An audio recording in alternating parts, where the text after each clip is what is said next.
السلام علیکم جی، میرا نام سہیل عباس ہے اور آپ دیکھ رہے ہیں لرن ود سہیل آفیشیل۔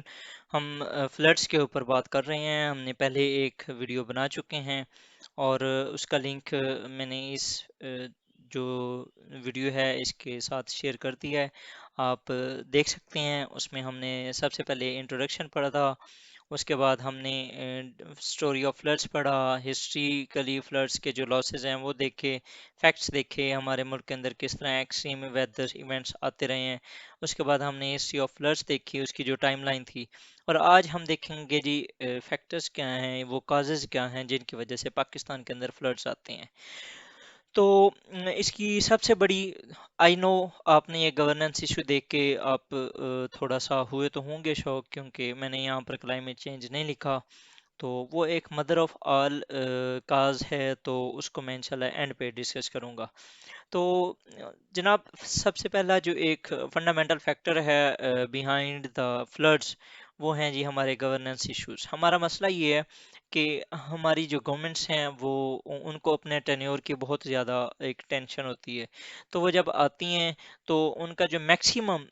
جو ان کی کوشش ہوتی ہے وہ یہ ہوتی ہے کہ ہم کچھ ایسا کر جائیں تاکہ ہم اپنی سیٹ کو دوبارہ بچا لیں۔ تو وہ اپنی گورننس کی، وہ ان کی اس پولیٹکس کی وجہ سے وہ وہی کچھ کرتی ہیں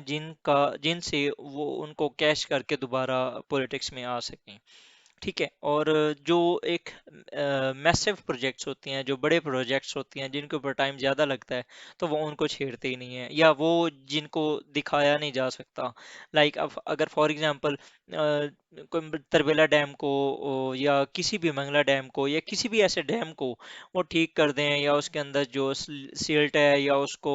جو اس کی ریپیئرنگ کر دیں، تو اس کا انہیں کوئی بینیفٹ نہیں ہونا۔ تو اس وجہ سے جو ہماری گورنمنٹ کی پالیسیز ہیں وہ صرف ایک نئی چیز بنانے کے چکر میں تو ہوتی ہیں، لیکن اس کو مینٹین کرنا یہ وہ بھول جاتی ہیں آلموسٹ۔ یہ جو ہمارے اس ٹائم ڈیمز وغیرہ یا جتنے بھی ہمارا ایک واٹر کا سسٹم چل رہا ہے، وہ سارا 20th سینچری کا ہے آلموسٹ۔ تو نیا انہوں نے کچھ نہ کوئی ڈیمز بنائے، نہ کسی قسم کا کوئی ہمارا انفراسٹرکچر کچھ زیادہ بنائے، تو جو وہ پرانا ہے وہ بھی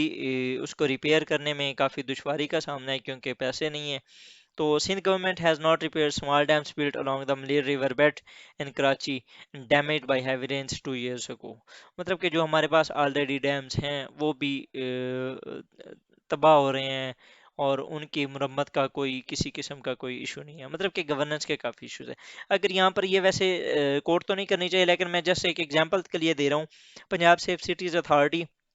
یہ ایک پروجیکٹ بہت اچھا لانچ کیا گیا تھا پی ایم ایل این کے دور میں۔ تو انہوں نے بہت ایک اچھا انیشیٹو لیا تھا جس کی وجہ سے ایٹ لیسٹ لاہور کو سیو کرنے کی ایک جو ویژن تھا دیکھا گیا، اور کیا بھی گیا۔ اسٹریٹ کرائمز بہت زیادہ کم ہوئے، 1-5 کے اوپر جو کالز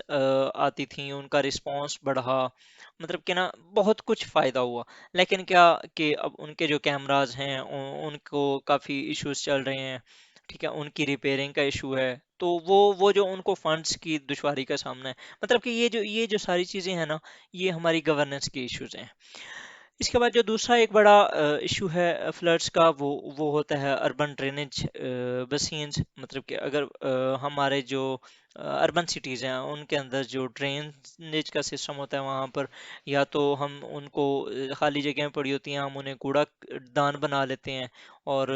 ہم نہیں بادر کرتے کہ وہاں پر کچھ بھی ہو سکتا ہے۔ اگر فار ایگزامپل بارش آ جاتی ہے یا کوئی کسی بھی قسم کی، اگر وہاں پر کوئی واٹر کہیں پر اکٹھا ہو جاتا ہے، تو وہ ہمارے لیے ہی مسئلہ ہوتا ہے، لیکن ہم اس چیز کو نہیں دیکھتے۔ اس کے علاوہ اگر ہم وہاں پر کوڑا کرکٹ اسے نہیں بناتے، تو ہم وہاں پر کوئی